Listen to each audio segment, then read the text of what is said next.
Hello, everyone. Welcome back to Coaching the Bible. This is episode 228, season 5, episode 15. Episode 15 in our series on indecision, on leaders and making decisions and how we make decisions and how we think about decisions. Our subject of the week is leap leadership. Leap leadership. The term itself is made up. The concept underlying is not. We'll dive in just a moment. I hope you had a great week. I really do. I hope it was a wonderful week. Always, as always, here in the Middle East, it's always an interesting and entertaining week. A lot going on. Subject for another time and probably for another podcast. But here we go. Leap leadership. I want you to do the following thing. If you're driving, don't do this exercise, but simply just listen to it. If you're walking, concentrate, but don't close your eyes, because I think it's important that this sort of get across in terms of what we're talking about here. I want you to close your eyes for a moment. Imagine yourself at the edge of a vast body of water.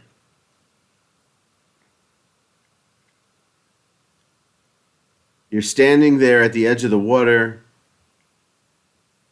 The water comes right up to your feet, but doesn't touch your feet, right up to your feet. It's the waves. You can hear it, you can see it. Behind you is a raging army. The thunder of the chariots closing in. The salt in the wind stings at your face. Maybe there's a chill in the air and you feel it at the edge of your nose. And fear grips your heart.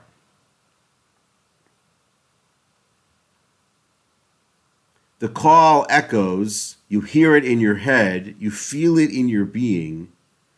Move forward.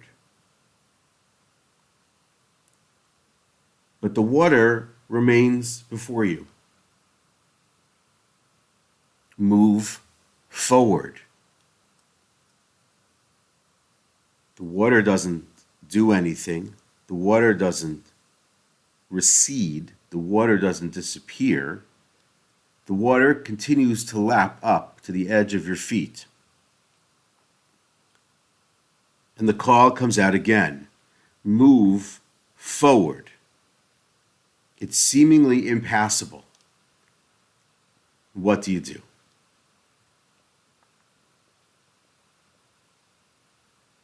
Doesn't have to be as dramatic as that.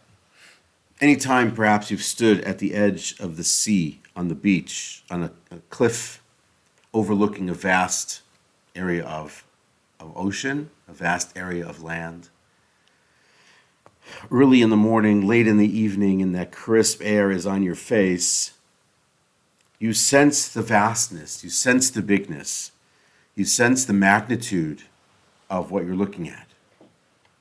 If it's the case that you maybe have, God forbid, someone chasing after you, you can imagine the level of tension and anxiety rising in your being, gripping every fiber of who you are. That feeling of high stakes uncertainty and urgency is the birthplace of this concept of leap leadership. There's a great quote that I came across in preparation for this episode, attributed by French writer, I believe, André Gide. Man cannot discover new oceans unless he has the courage to lose sight of the shore. Leap leadership is the idea that at some points, in some moments in your life, you have to simply just jump. It's different than any other type of leadership. It's different than any other type of moment. It's simply different. We think about what we talked about last week when we talked in the portion of Bo about decisive leadership. Decisive leadership, as we talked about it there with respect to Moses, or with respect to even the people, not the same thing. There, Moses orchestrates the exodus from Egypt, but it's been supported by the plagues and very clear, direct instructions from God, step by step by step. Maybe the Egyptians didn't want to let them go. Maybe Pharaoh was an obstacle. At some point, the people couldn't even hear it. But despite the risks, leaving Egypt was an act that they took, and it was a voluntary act that they took. We know from midrashic and exegetical literature that some of the people didn't leave. They stayed. So on some level, it's voluntary. They could have stayed and remained enslaved rather than facing the unknown of the desert. They chose the unknown of the desert, but again, they were guided by a pillar of fire, by a cloud. They had support from the plagues. They had, on some level, the Egyptians chasing them out. But here, standing at the edge of the sea, there's no roadmap. There are few alternatives. No alternative is better. And what is heightened here more than anything else is their faith. And so some situations in life allow for bold but planned exits and action, and others demand a leap into the unknown. And leap leadership is navigating when no traditional path remains. Now effectively, faith leads you. Faith precedes any visible result. Leap leadership is the practice of taking bold, high-stakes action amid radical uncertainty, trusting that the movement itself will reveal solutions that standing still cannot. And leaping is the imagery of it, but it simply could be taking a step forward into that, Tom Petty line, the great wide open. Stepping into the ambiguous. In this story of the people standing at the edge of the sea, the midrashic literature also talked famously about Nachshon, who is the prince, the leader of the tribe of Judah, the brother-in-law of Aaron, the priest, the idea that he is the first one to jump into the water. But for as long as the people stand at the edge of the water, nothing is going to happen. And the idea that something is going to happen once they step into the water is beyond their limits in terms of how they could think about it. And sometimes you have to get way beyond the box and way out over your skis before what needs to be revealed is actually revealed. And that's the leap. It reminded me very much of the idea that Reid Hoffman, who is the founder of LinkedIn, the host and founder of the podcast known as Masters of Scale, I think it's still on. Super interesting about startups and entrepreneurship. The idea of when you start those kinds of endeavors, it's jumping off a cliff and assembling the plane on the way down. It's such a power image of what that is. But that's very much this. And this is not for the faint of heart. It's not easy to do. Taking these leaps of faith, leaps into the future, leaps into your future, is hard. And it requires a certain level of risk, like we talk about a lot here. It requires a certain level of faith and trust. It requires a certain level of willingness to do things that are unclear and ambiguous and to try new things. There's a great quote attributed to Franklin Roosevelt. Courage is not the absence of fear, but rather the assessment that something else is more important than fear. This takes courage. This requires a certain kind of mindset that is not typical. There's no psychological safety, the famous idea by Amy Edmondson that we've talked about before. This requires a very, very open and growth-minded approach, which, yes, the people of Israel had a little bit of because they had stepped out of Egypt and they had trusted enough, and that itself was a big deal. We have to appreciate what's going on here. Leap leadership, in my mind, is basically 5 things. First is the convergence of pressure and indecision. They left Egypt.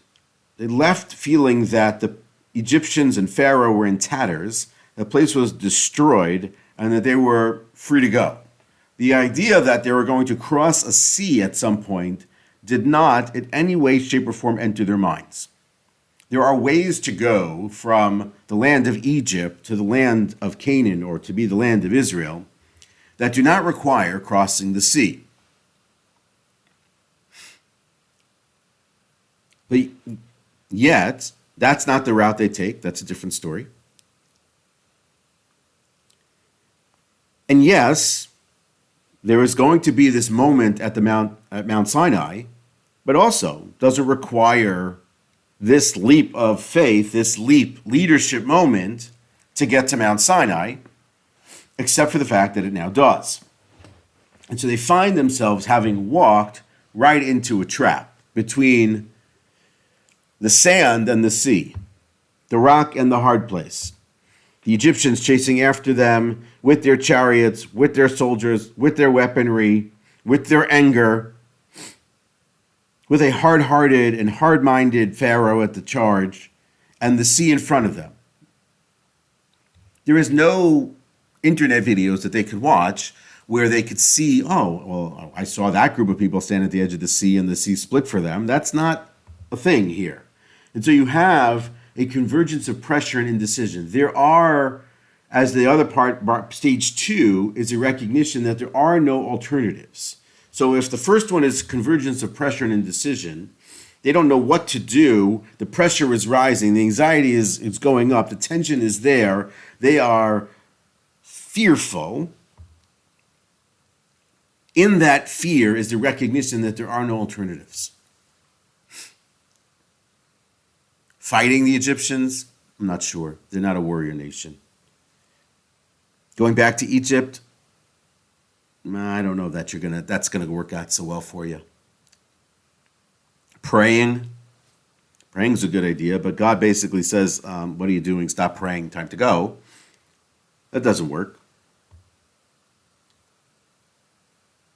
And now at that point, the only alternative or the only option is something that would appear impossible. The impossible is walking into the water.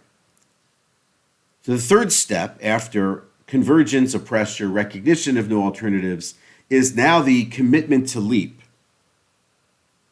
And once the leader decides that fear often transforms into drive to succeed. Cannot be fearful anymore. The fear transforms into strength, and now I can go. That's part of that growth mindset idea. So you go from pressure and indecision to recognition of no alternatives to this internal commitment to leap, and now the activation of others. That's where this idea of Nachshon comes into being. That's the idea of Moses leading the people into the water, stepping into the sea first before it then parts. And it ignites sort of this other idea of leaders and followers, because no one is going into the water until that first person goes into the water. So you need the leader, and then people start to follow. The movement begins once the person goes in, and now you have the first followers. If Moses starts to move towards the water, maybe he doesn't yet touch the water, depends on how you look at it. And then this idea, this story of Nachshon comes in, and that he leaps into the water, or he walks into the water up to his neck. Now everyone starts to go. It validates the bold decision. This is step 4. Now it activates everybody else and leads to stage 5, which is the unfolding of the future, which is the idea that once you're in motion, new partners, new resources, new data appear. And suddenly it was like it was there the entire time, even though it wasn't there at any point before. That's this concept which I was reading about called effectuation. This idea that was there the entire time, but you simply can't see it until you start to walk in it. The author, I believe, of effectuation theory is someone by the name of Dr. Sarasvathy. I'm butchering these names. But the idea here is that you use what's available to you, and by using what's available to you, you're creating something that isn't yet there, which is you're effectuating a future that isn't obvious. No blueprints, no plans, just an action. And then you look at it in hindsight, in retrospect, and think, oh, it was obvious the entire time. Which is hard when you're thinking about the idea of stepping into the water. But it's very much a part of that story. Now, yes, it is different than the average individual, the average person, the average situation, because God did say to Moses, move forward. So it's not like there is no direction. It's not like there isn't a precedent having been set for them over the last year with all the plagues and leaving Egypt, which by and for itself is already a miraculous thing, the destruction of the great power of the world at their feet without them actually doing anything. And so that is different than what happens for most of us in these moments, when logic runs out and now you have this gap and you have to bridge the gap, but the only way to bridge the gap isn't to build a bridge, it's to jump over the gap, that leap over the gap, having the faith. If you think about it, as you're in the air jumping from one to the other side, that is that arc of how you jump across, that's the faith carrying you over. And then you get to the other side and you're like, oh, well, that was easy. It's different for them than it is for us. And it's different when it's what you might call a voluntary leap or even a forced leap. I'll give you an example of those in just a second. As opposed to a pivot that someone does for no other reason, with no other idea, with no other plan, other than this feeling, that foreboding that's living inside them, that's creeping up, or that, the still small voice that's going on inside their mind, inside their soul, inside their conscience, that it's time to do something else. The voluntary leap might be a business moving, pivoting in a certain space to find what's called the blue ocean from the red waters. The blue ocean is the big open water out there that's an opportunity that's so grand and so big and so bold that no one's really in there, but you can get there. You just have to sort of figure out how to get there. That might be, the idea of Netflix, moving out from DVD rentals into streaming. Streaming at the time wasn't so much a thing, but the idea of streaming also was like a nascent idea, but moving, that's a voluntary leap. They didn't have to do that, but they left into that space because they saw that as an opportunity. A forced leap might be more like a Pixar, which was basically moving, having to shift gears dramatically because they're running out of money, they're going to close, and they move from hardware into filmmaking, and then that leads to Toy Story, and the rest is history. That's forced because they had no other choice. To what you might call a midlife pivot, which is someone who maybe in their 50s, 40s, 50s, 60s, whenever it is, suddenly deciding to do something dramatically different than what they were doing before because it's time to leap.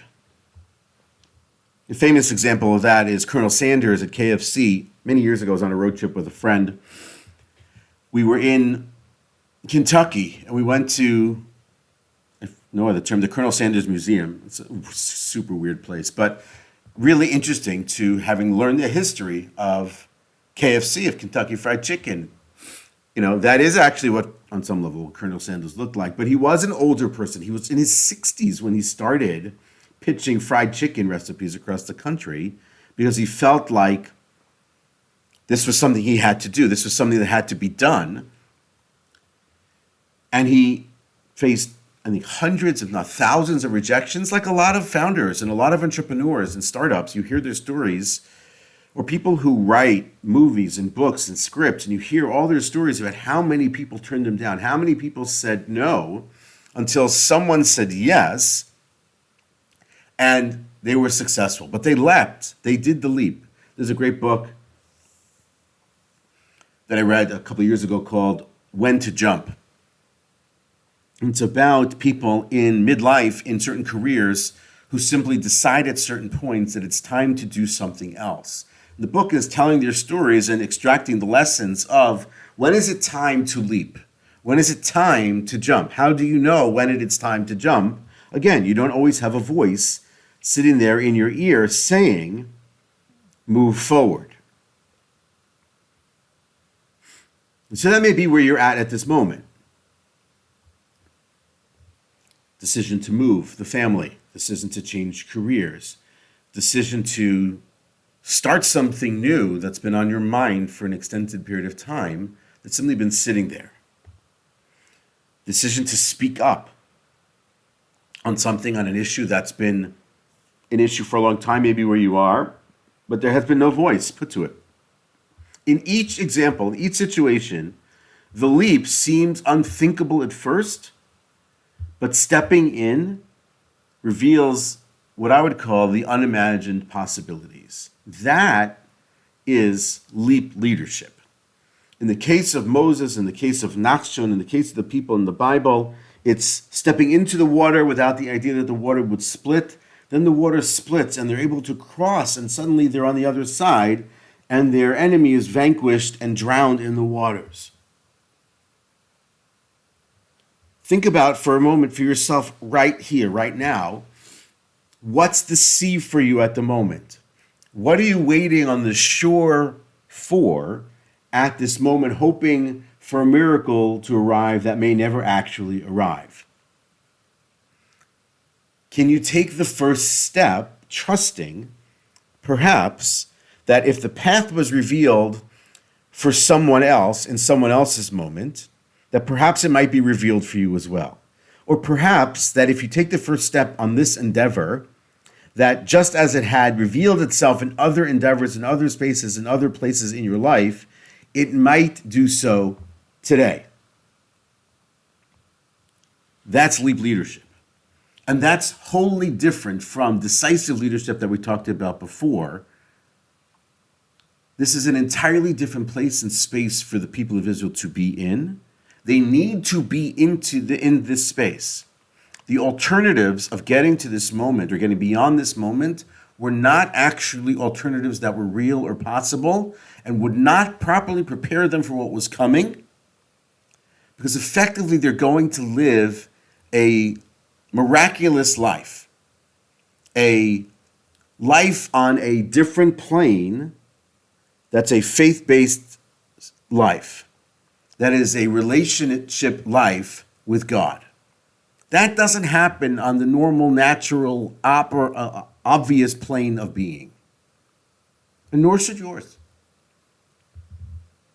So to end with a quote, as we always do, this is a quote from T.S. Eliot, at least widely attributed to him: "Only those who risk going too far can possibly find out how far one can actually go." That is Coaching the Bible for this week. I hope you have a wonderful weekend, a wonderful week ahead. Look forward to seeing you next week.